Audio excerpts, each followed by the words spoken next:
I'm Scott Larson. I'm here with head coach Eddie Payne and reigning Atlantic Sun Conference Freshman of the Year Torrey Craig to preview the upcoming men's basketball season. Coach, let's start with you. Now that USC Upstate is finally through the Division I transitional process, is there a different feel at all to practice this year, starting with knowing there's a potential NCAA tournament berth there for the taking? Well, I think there is, in the sense that we know that we're now eligible to compete in the NCAA tournament. We know that what we need to do is be good in March on a particular weekend, and that gives us a different perspective. But in general, I think what as coaches we're focused on, I think hopefully the players as well, is getting better. We got some new young talent. We are a young basketball team. We're a more talented team, so we tend to try to focus on that and focus on getting better. Torrey, what about from a player's perspective? Is there any more emphasis knowing that's out there? I think we can use it as a goal to achieve, and it motivates us to practice harder, play harder to achieve a goal.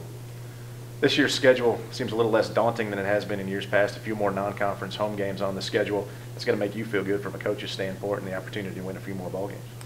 Yeah, I think we value the opportunity to play high-level teams and travel. I think we were probably a little top-heavy, to say the least, in the last couple of years, but this gives us a chance to hopefully improve our record, give us a little more confidence with this young team, and I can't see anything but a benefit from that change in the schedule.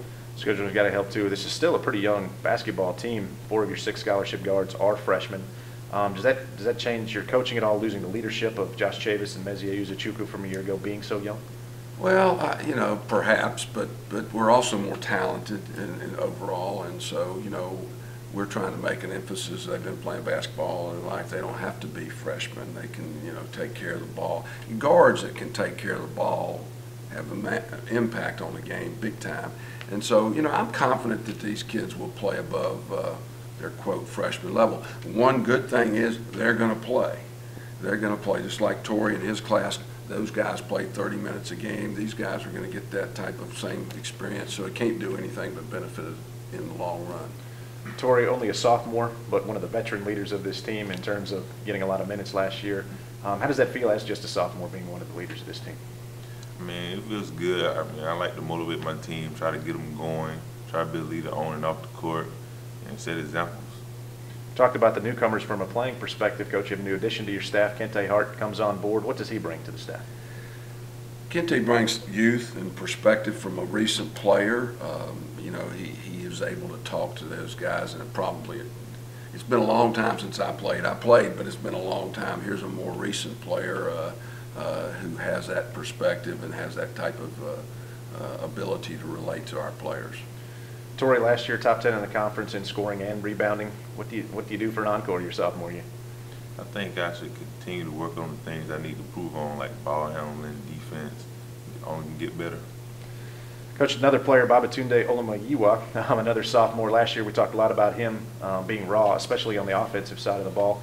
How have you seen him progress since the end of last season coming into this year? Well, I think Babatunde still has some challenges to improve from a skill perspective, but I know he's improved his body. I think he's improved his ability to play hard for longer periods of time. Therefore, I think if he does that, he won't be as inconsistent as he was a year ago. He'll be more productive on a regular basis. He's still a little raw offensively, but he's running the floor better. He's much more physical. In fact, our whole team made a dramatic improvement physically in the weight room from the end of the last season to this current time now. So hopefully we're not going to get pushed around like we did at times last year. The conference race, past few years, ETSU, Belmont, really dominating the NCAA tournament burst in this conference. How do you see the conference race shaping up this year? Well, I think Belmont's got to be the favorite. They got to have pretty much everybody back, and they had a terrific season last year. And last year when we played them at home, they beat us by 7 or 8, and they came in. Their average margin of victory was 29. So they are obviously a good program, but and they beat us the second time fairly handily, but we played well. But then East Tennessee, and then after that, I think our league is going. All the teams are undergoing some sort of transition in terms of lost players, and so it's a little more wide open than it was after those top 2 teams. Last question will be the same for both of you, Tori. Let's start with you. USC Upstate will contend for a conference championship If we play hard-nosed defense, I think the key to any game or any season is defense, and if we make it tough on them to score, I think we should have a successful season. Coach, same thing to you. USC Upstate contends if. I don't think I could say it any better than what Tori just said. I think he's absolutely right, and I think I'm glad to hear him say that because that's what we've been talking about. I mean, and so we're going to go from that perspective. Offensively, generally speaking, when you defend hard, offense takes care of itself because defense creates offense. Coach, Tori, thanks for your time. That'll do it for this year's USC Upstate men's basketball preview.